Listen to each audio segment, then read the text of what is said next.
Nigel Farage has attacked Labour's immigration statistics, saying that just 1 out of 5 recent. As Britain struggles with record-high net migration figures, which reached 96,000 in the 12 months leading up to June 2023, Farage criticized the narrative that immigration boosts the economy while pointing to his analysis of recent migration data. In today's video, we will watch the footage of Farage's tirade and react, but we will also go over all of the most recent news from across the nation. But first, hit the like button, subscribe to the channel, and join our rapidly expanding community. Just a brief note to announce that we have new plans to restore Britain's greatness. T-shirts that are now available in our store can be purchased at British.com or by clicking the link in the description, as mentioned in the introduction. Only 1 in 5 recent legal immigrants to Britain are employed, according to Nigel Farage's blistering attack on Labour's immigration statistics. You know from the Liberal Democrat centre-left of politics that you are aware of human rights and international law.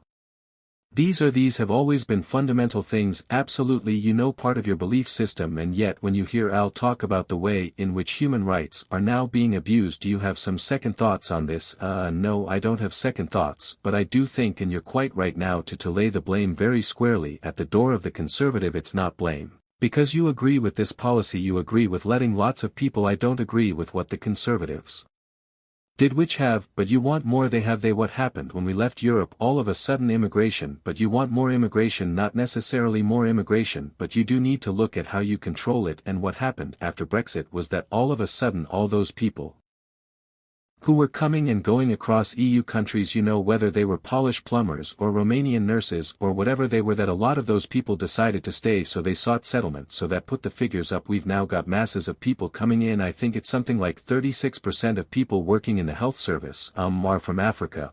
You've got people coming from Africa. You've got people coming from India. You've got people support that, just to be clear, we haven't got on, and I mean you can argue about it, us for you agree with, but I tell you what, I do blame all of you for the fact that this narrative, and I'm going to come back to W and finish this segment off, this narrative that immigration is good because they're all coming here to work. I've looked at the figures of the last couple of million that came, only a fifth are working. Well, we've known for years and years, Nigel, that overall net migration of the sort of numbers that we've had in the past, which were much lower than they are now, it's been a net fiscal cost. Those costs have gone up. Let's put this in simpler English, it's making us poorer. It's making, yes, if you look at GDP per head, the money in our pockets, I'm afraid that's flatlined for many years and recently has actually been reducing. But what about the people who are coming here to work, to do jobs? That how many? 1 in 5 of those that have been allowed in work. That I mean, I tell you what, that is shameful. Well, also yes, and if you speeded up the asylum process, a lot of those people actually would be able to work and contribute. That may be true and it may not, but of those that have legal, I mean, and it's difficult with this because we have illegal and legal, we're getting both, but even of the legal, only 1 in 5 work. What are your thoughts on this? Let me know in the comments. In some other news,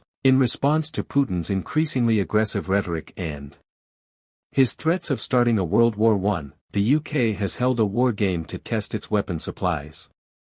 The new plan attempts to determine how military suppliers would quickly ramp up production of vital weapons like drones and missile rockets. This action follows growing concerns about the UK's capacity to quickly deploy enough military hardware to the front lines due to uncertainty about the defence industry's adaptability and resilience. Ministers have expressed concern about the current emphasis on pricey advanced weapons systems, which, despite their sophistication, require a lot of time and money to produce and are still susceptible to emerging threats. Technology. According to the Times, government representatives have also noted that the ongoing conflict in Ukraine has brought attention to how expensive drone strikes, which can only cost a few $100s to produce, can target expensive military hardware like advanced tanks, personnel carriers, and warships. According to a Ministry of Defense source who spoke to the Times, Ukraine's drone technology is developing quickly, with new capabilities appearing roughly every month. They stressed that defense manufacturers must be able to produce high-impact but less resource-intensive equipment quickly, and that this process needs to be tested to ensure the UK can meet future demands. As one official put it, in a protracted conflict, your strength depends on the industrial capability behind you. Last but not least, an 8-year-old girl died after being stabbed at their New Ross, Ireland, home during a late-night attack while allegedly attempting to defend her mother. When Malik No Alp intervened during an incident at the family's William Street apartment on Sunday night, she saw her mother was being attacked and ran to attempt to help her as much as a young child could, the source informed reporters, and she was tragically wounded. When emergency services arrived on the scene on Sunday night, paramedics hurried to treat the young girl who had sustained at least 2 stab wounds during the attack. Malik was taken to University Hospital Waterford for immediate medical attention, but despite their best efforts, she tragically died early on Monday morning. Malik's mother, Alicia Alp 31, was also hurt in the attack and was treated at the hospital. According to authorities, Mrs. Alp should fully recover from her wounds. Wexford Guard has confirmed that the injuries sustained by both adults are not thought to be life-threatening, and a man in his 30s was also hurt during the incident. He is currently receiving treatment at University Hospital.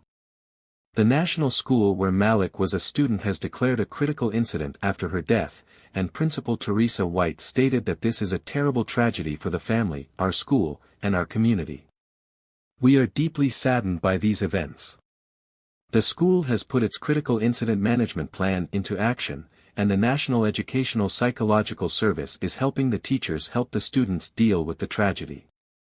A senior investigating officer has been appointed, and an incident room has been established at the New Ross Garda station. The coroner has been notified, and the Office of the State Pathologist and Garda Technical Bureau are helping with inquiries. What are your thoughts on the topics we covered in today's video? Please let me know in the comments section below, and if you haven't already, make sure to like this video. For more British political content, please subscribe to the channel. Thank you, and goodbye.